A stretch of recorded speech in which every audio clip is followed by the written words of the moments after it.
Welcome to the Exact Digital Podcast, the show where we dive into how digital marketing agencies are using paid media to drive real growth for their clients and for themselves.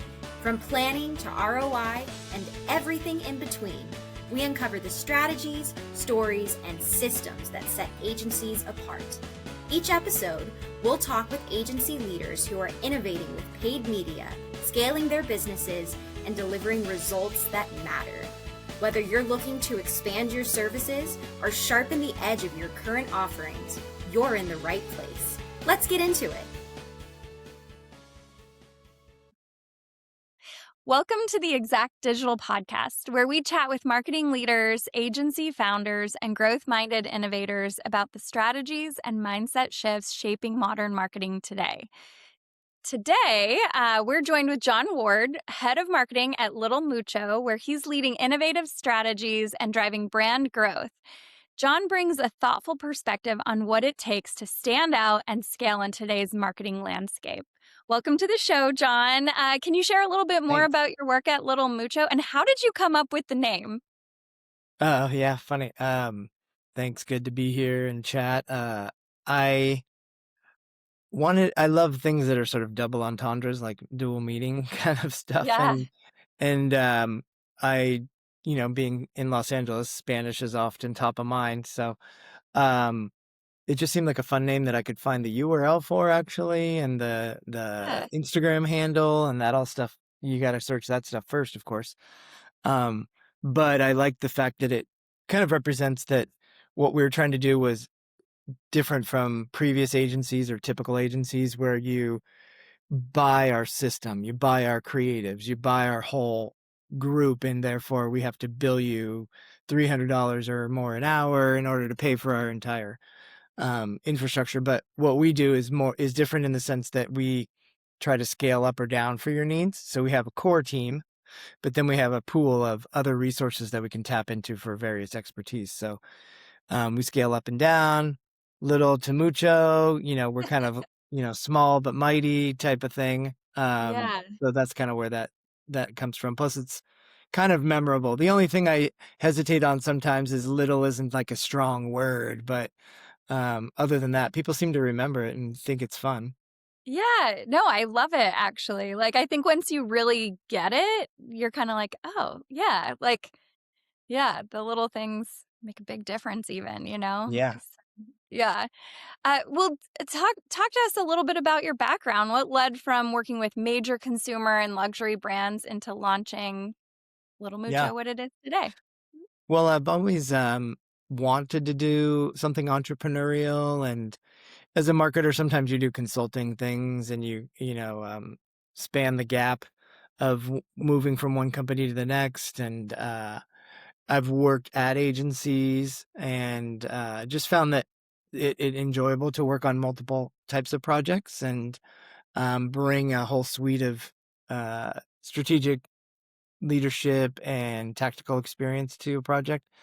So I'd left a luxury watch company or retailer a few years ago and had a couple clients that were more, I was fractional CMO of sorts, fractional head of e-commerce, and just said, let me build this with all these different team players into an actual little agency. And so, we just went out and got some more clients, networked with, my, 20 Yeah. plus years of experience.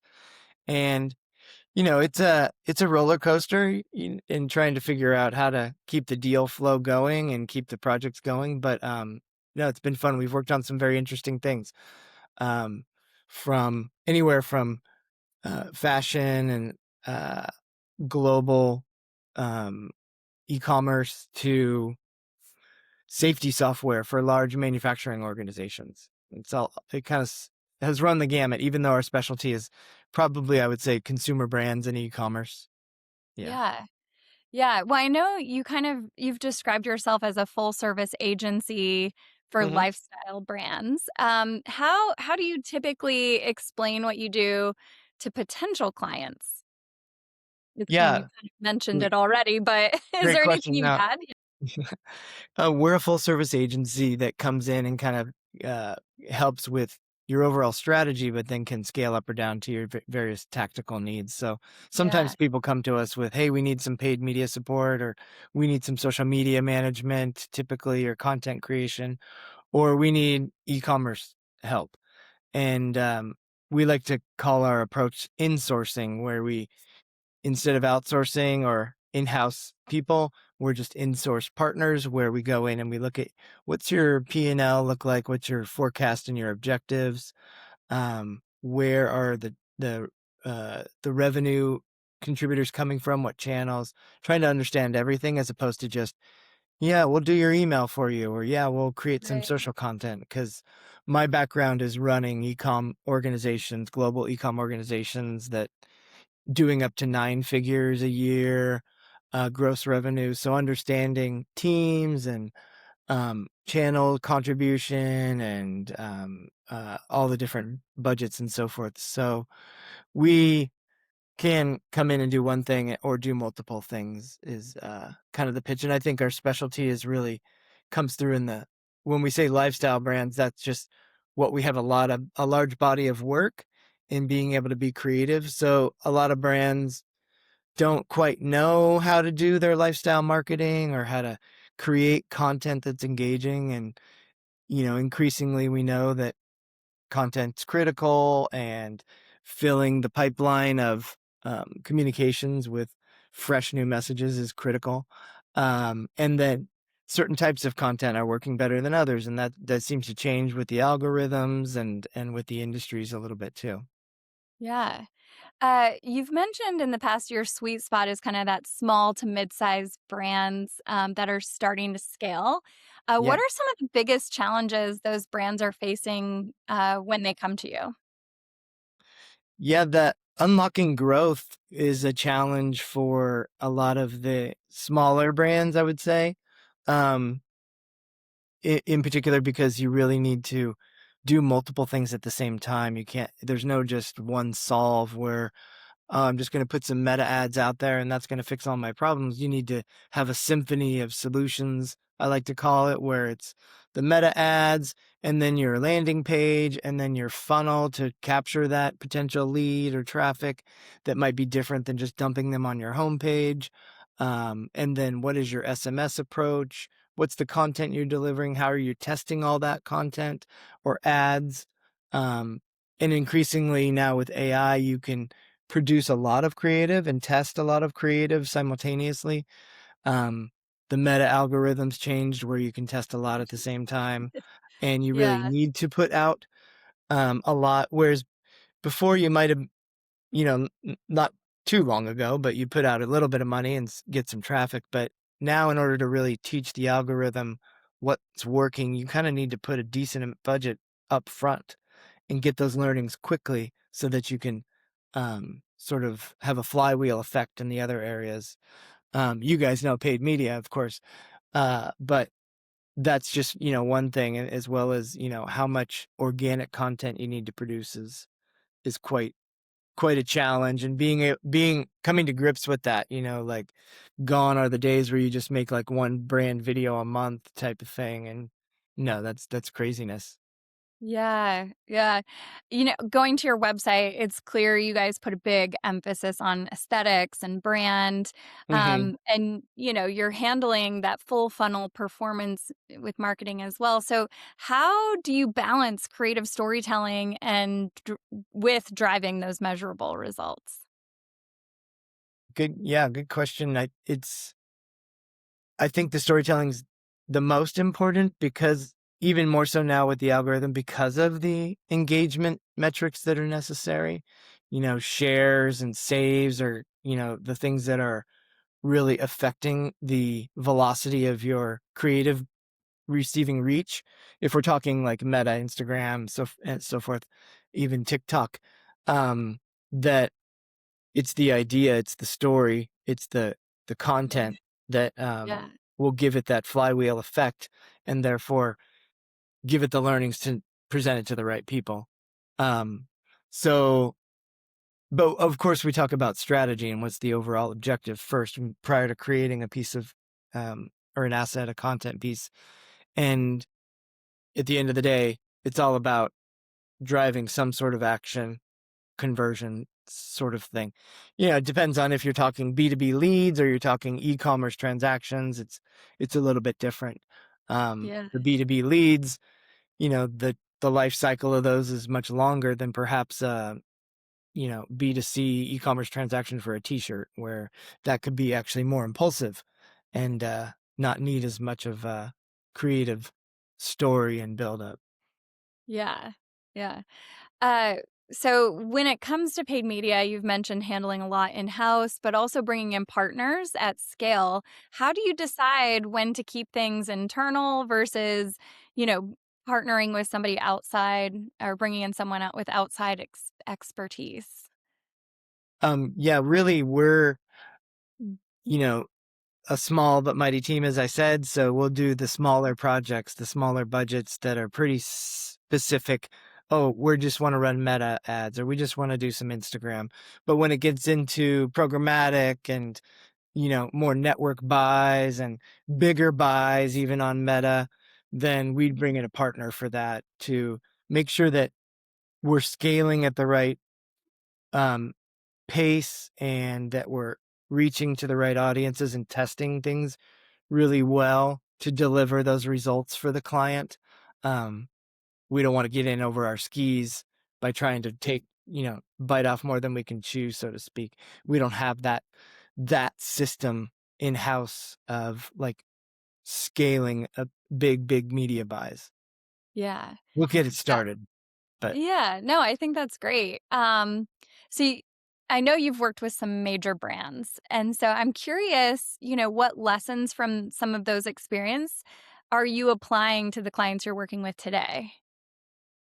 oh, all of them. I mean, Yeah. yeah, that's the body of work that informs our strategies, for sure. I think,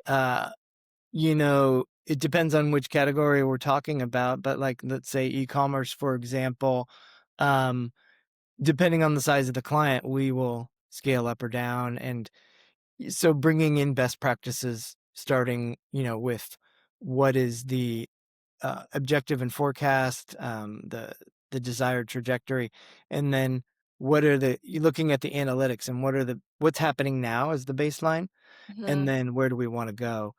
And depending on the brand's budgets, we can bring in different tools. You start with some of the basics of, oh, let's do a pop-up with an offer and do some Yeah. email capture so that we can build our first party data. And then, some of those blocking and tackling things that aren't always solidified. Then let's go, okay, what are we doing with our current customers? Because that's the lowest hanging fruit that requires the least. I like to think of these quadrants of like least effort, highest yield type Mm. thing versus Yeah.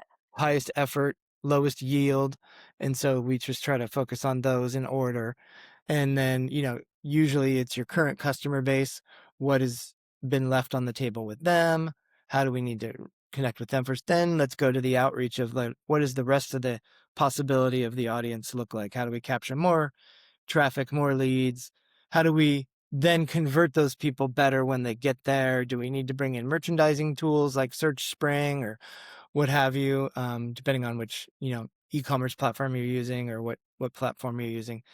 This is obviously just in the B2C or even B2B, but the e-commerce realm of things.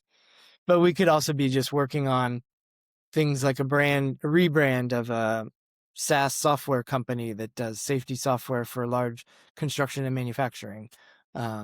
So with that, it's always starting with the strategy, the audience, the analytics, and that basic foundation to inform the direction we're going in. So we're very strategic, forward, and digital focused primarily.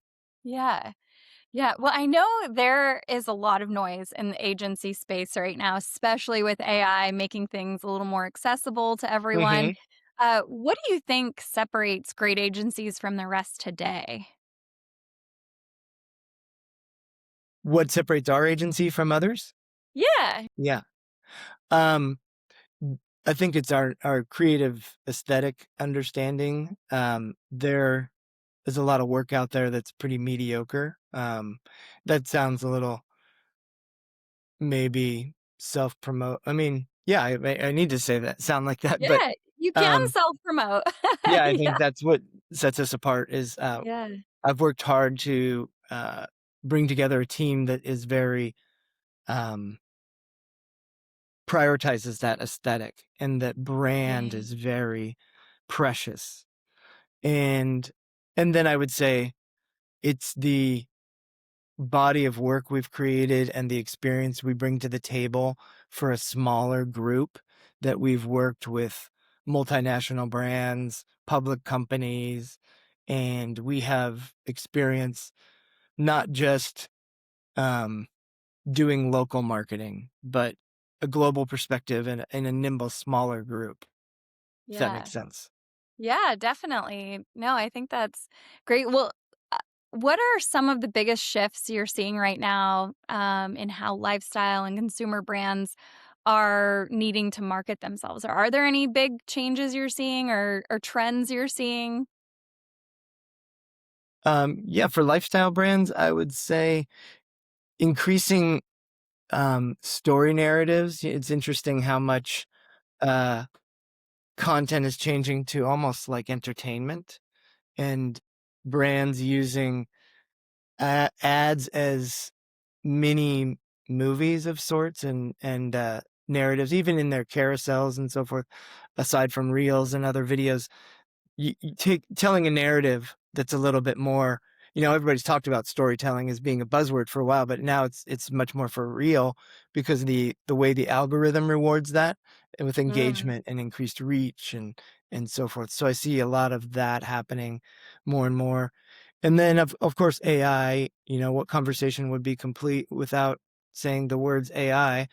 Um, that doing creative at scale and testing things is helpful if it's right for the brand, if the aesthetic is right. Of course, copy and content writing is sort of ubiquitous in using AI.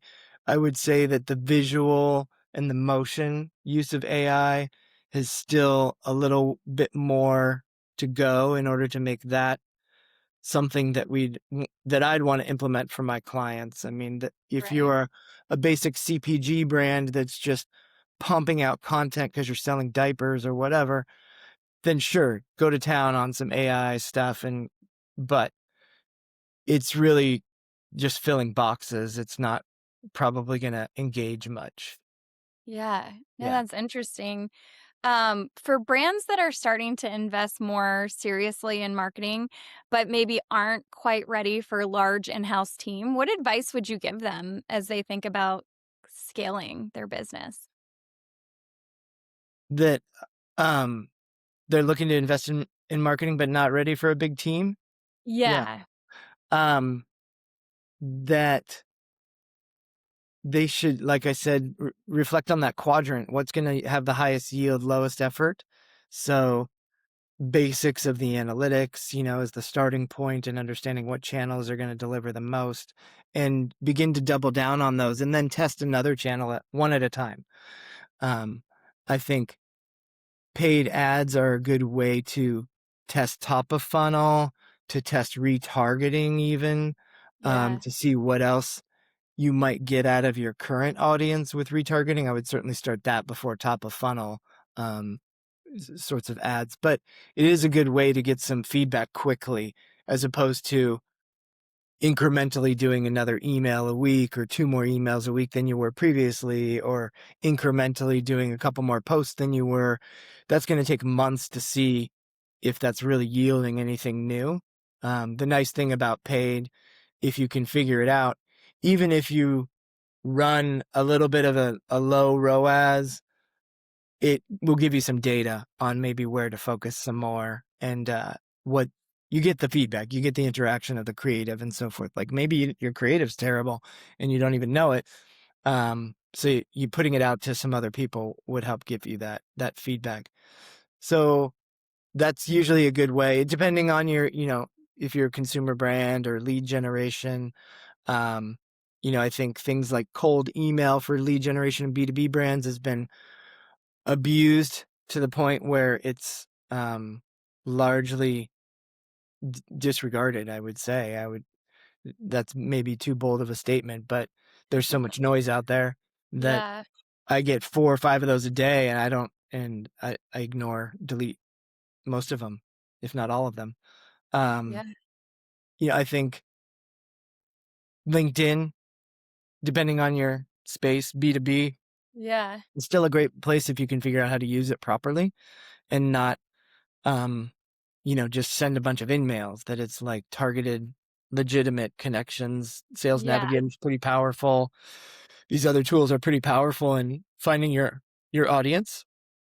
It's just Mhm. a matter of, can you do that at scale? Can you get to the right person? Can you find that right flow? It's usually that challenge of building a system, because you can Mhm. do a lot of one-off stuff and sort of run yourself ragged going in a bunch of different directions, but building a system is the way to scale and to get momentum. And so you have to test in a focused manner to build that system.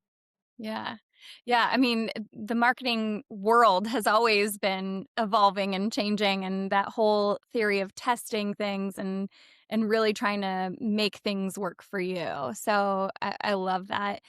Is there anything else you would like to share about what you guys do, or anything maybe we didn't cover? Yeah, I think I would just say it's such a time where there's so much to do and focus on. It's really like, what are the fundamentals of the data that you have currently? What's it telling you? Is it leading the witness? Perhaps the data is the data you have, but is that the data you want?